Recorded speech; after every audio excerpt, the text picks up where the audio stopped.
And what democratic socialism is about is the Marxist way. We want a democratic socialist republic, Marxist in analysis, similar to communism. We are anti-Yankee. We are guided by scientific doctrine, by Marxism Leninism. A revolutionary organization of communist men and women. Our goal is the destruction of U.S. imperialism and the achievement of a classless state, world communism. I chose my friends carefully. The Marxist professors, the Marxist professors, the Marxist professors, the Marxist professors. We hear a lot about Marxism and socialism, and there are those, particularly in the media, who would say that we should tone down our rhetoric about socialism. Well, the reality is, I'm a Special Forces officer. I'm a Green Beret, and I've studied Marxist insurgency. It was part of my training.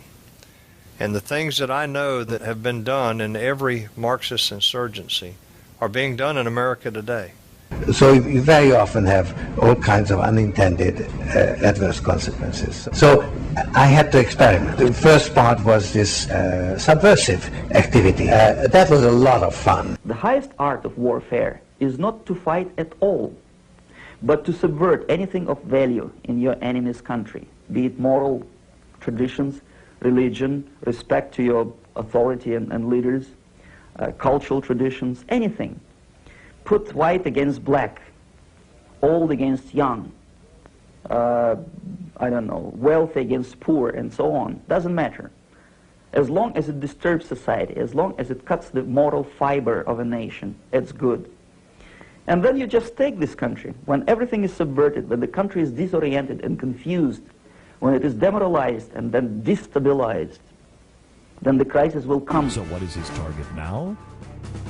Us, America. And we need people like George Soros, who is fearless and willing to step up when it counts. Mr. Soros and his foundations can help to bring more foreign influence into the United States. I think you put your finger on a very important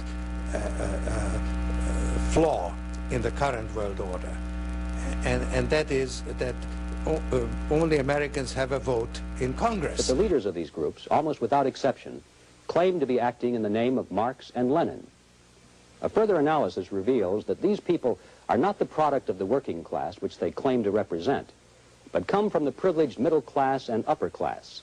They're intellectuals with college educations. And in fact, it's within the university environment that they first become steeped in the theories of Marx and Lenin. You one of Lenin's useful idiots? Well, I suppose so. I'm a traitor to my class. I chose my friends carefully. The Marxist professors, the Marxist professors, the Marxist professors, the Marxist professors. The Marxists tend to be the theoreticians. The Leninists are the doers, the ones that go out and make it happen. In the meantime, what they were building was socialism, they said, and those people called themselves Leninists. This is one of the basic strategies of Lenin. If you were to go into a country that we're trying to take over, and those people had a strong culture, strong nationalistic feelings, they didn't want to give up their history and their nationalism. So what do you do, comrades? Do you go in there and tell them that that's stupid?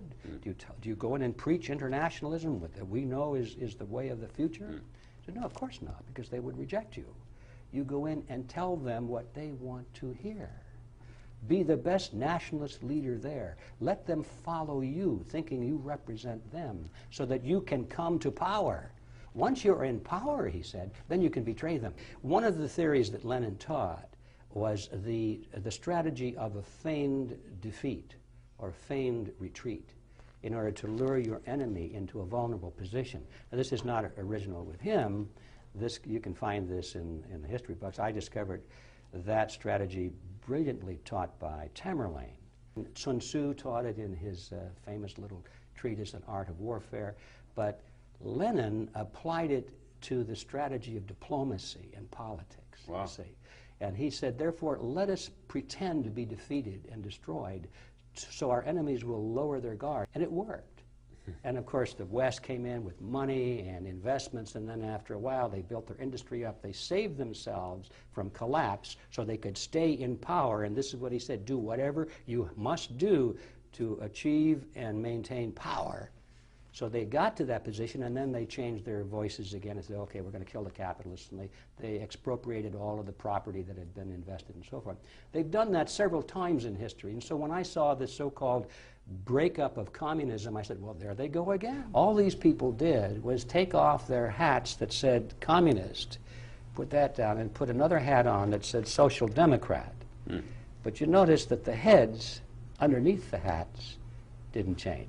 But people don't know this history. They don't know the strategy of Lenin. If you know the principles of the great leader Lenin, what he's really saying to his followers is, hey, comrades, this is the game we're playing.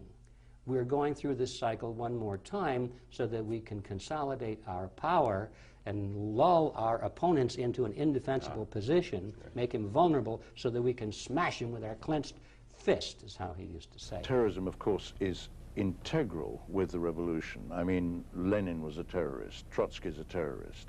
The Chekar, the predecessor of the KGB, the founder of the KGB was one of the most evil men ever to have lived, called Felix Dzerzhinsky. Yes. And you might be interested in the following interesting fact. Guess what Felix Dzerzhinsky's birthday is? 11th of September. Those who commit these acts never refer to themselves as terrorists, but as revolutionaries.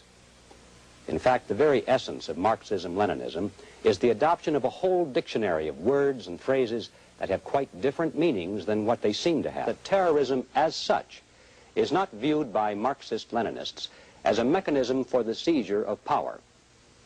To the professional revolutionary, terrorism is but one tactic out of many in a larger strategy of total war. That its objective is to weaken a target government, not by confronting its military force, but by causing its civilian population to react in ways that will undermine the nation.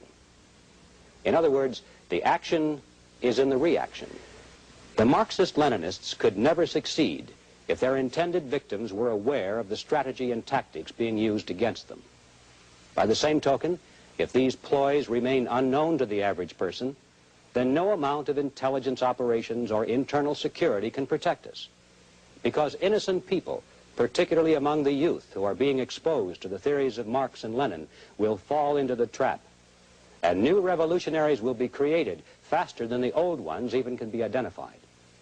So the ultimate solution lies in an informed electorate, the rock foundation of any system that hopes to remain free.